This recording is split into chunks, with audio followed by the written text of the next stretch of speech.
Hello, and welcome to your Sister in Elections, where today I'm going to be covering the presidential election with only 13 days up until Election Day, November 3rd, is upon us. And what I'm going to be doing today is I'm going to look at 5 possible electoral map outcome scenarios. And these will range from a Biden victory by large numbers to a narrow Trump victory. And this is basically following the chances that each candidate has, given that 538 currently gives Donald Trump only a 12 or 13% chance at victory compared to Biden's 87 or 88% chance. So 4 out of the 5 of these projections are a Democrat Joe Biden victory, and only one is a narrow Trump victory. But this is just reflecting the possible outcomes we could see. The most likely one we're going to see is not the one that is currently on the screen, but one where the Democrats win by maybe 30 or 40 votes, maybe 20 or 30 votes over the 270 needed to win. But I'm going to start on this first one, and this is basically what I like to call a Biden blowout. Complete landslide electoral victory. Joe Biden and the Democrats get over 413 electoral votes, and Donald Trump realistically only wins the safe Republican states. He wins 0 of the possible swing states, and this is including Texas. Now, do I think this is going to happen? No. Do I think Joe Biden is going to come close in Texas? Reasonably, but he is definitely not going to win it in a tilt margin. This is basically just saying what happens if the polling has been overestimating Donald Trump and underestimating Joe Biden. You would have to see probably an 11-point victory at least. If Texas was to flip, this is the only projection I have with a Texas Democratic victory. I don't think this is the time where Texas will be flipping in favor of the Democrats, but in this possible scenario, we see all the swing states, including Iowa and Ohio, who went for Donald Trump by 7 and 9 points back in 2016, and all the other ones that are people who are considering Donald Trump could win, like Wisconsin and Pennsylvania and Arizona. They're all likely Democratic states at this point, as well as North Carolina and Florida. So this would be a scenario where Joe Biden outperforms every single poll that has been done, and this would be a worst case scenario for Donald Trump. And this is basically saying the best case scenario for Joe Biden. And now we're going to move on to the second one in my scenario. And basically, what we're going to be doing is moving down from the largest Democratic win to the smallest Democratic amount of electoral votes. Now, this would be still quite a large win for Joe Biden. In this scenario, he would see wins in North Carolina, Florida, and Arizona, all by lean margins, so over 1 point victory in these states. And at the moment, this is the most likely to happen according to the current polling data. If you took the current polling data, this is most likely what you would see. You could possibly see an Iowa victory and a Georgia victory, given that Joe Biden leads in these 2 states, but these are effectively statistical ties at the moment in these states. Joe Biden leads by only tilt margins in both of these. So at the end of the day, they could definitely be uh, toss-up ones. But this is probably the most accurate to the current polling that we're seeing as of October 21st. And Texas goes into the lean column, so does Ohio. But I've been, somewhat lenient on the Republicans, given that, I doubt Ohio will be going to Joe Biden, and I highly doubt that Texas will be going to Joe Biden. So this is not any of my predictions. My prediction one is probably close to the next one, possibly the one after. But Donald Trump manages to hold on to Georgia and Iowa narrowly in this situation, and Joe Biden still, cruises to victory with 334 electoral votes. Solidly taking back most of the Rust Belt and doing very well in the Sun Belt. In this scenario, we see a much tighter victory. Now, this is only a 20 uh, it's only a slight Democratic victory. It's not a neck and neck race, but this is what I think is going to happen. I think the polling data is going to narrow up in key states like we have seen in Florida and North Carolina. I also think it will narrow up in Pennsylvania. However, I still think Joe Biden will be narrowly winning Pennsylvania come election day. And as long as he wins those 3 Rust Belt states, as you'll see in the next one that I go on to, he does win the presidency. But this is also counting that Arizona, as well as all the other Hillary Clinton states, do flip in favor of Joe Biden. And the flips that we see here are Pennsylvania, Michigan, Wisconsin, Arizona, and Nebraska's second district. But Donald Trump still does reasonably well in this. scenario. This is, still a decent showing for the GOP.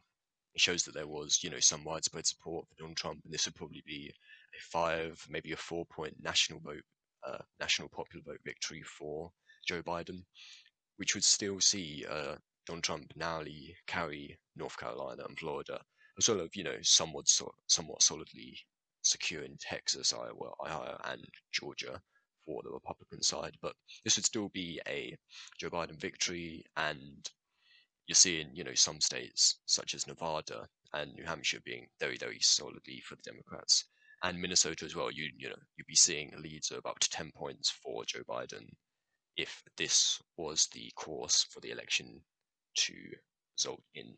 Now, in this one, this is almost close to an electoral college tie. The only thing that would need to happen for this to be an electoral college tie is that Donald Trump wins Nebraska's second district.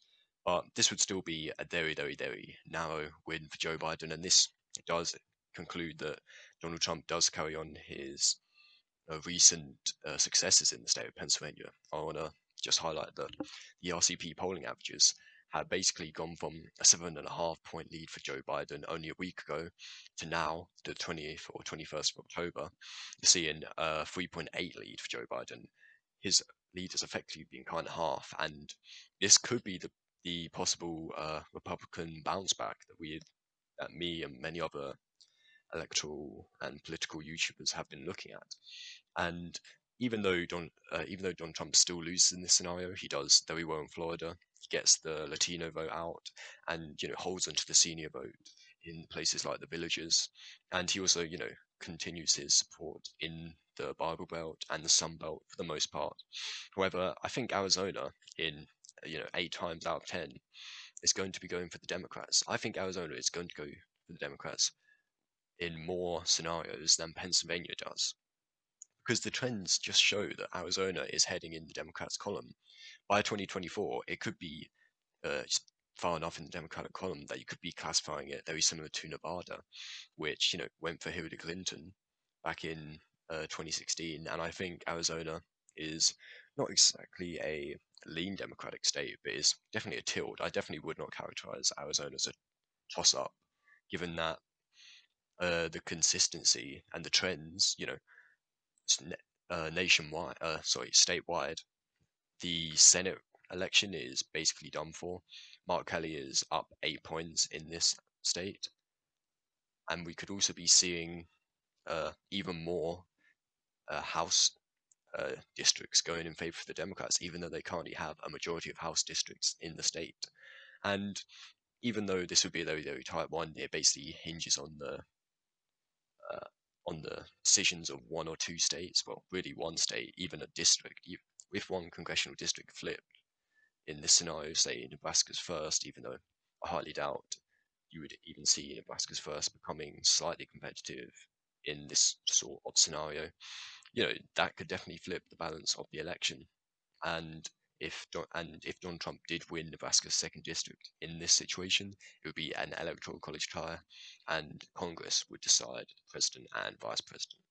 Now, this is my final scenario, and the only scenario which I have in which Donald Trump does come on top over Joe Biden, and this largely follows him securing and holding on to nearly every single state that he won back in 2016, and that includes Arizona, Wisconsin, Pennsylvania.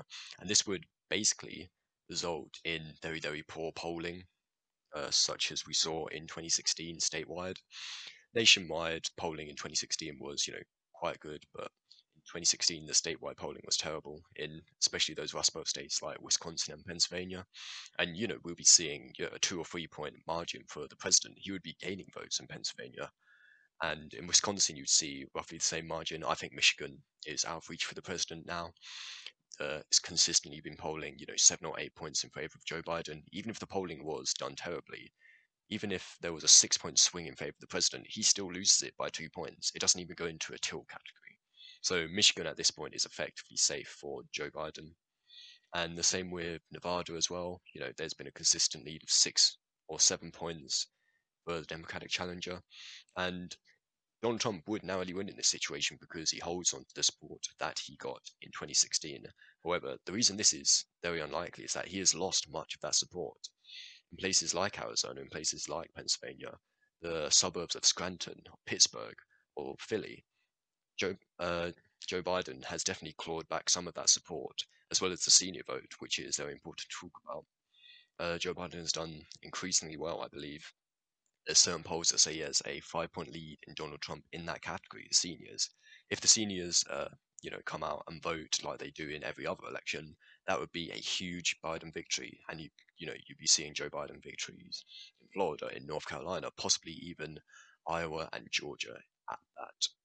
If the polling data, the seniors' preference over Joe Biden and Donald Trump is anything to go by.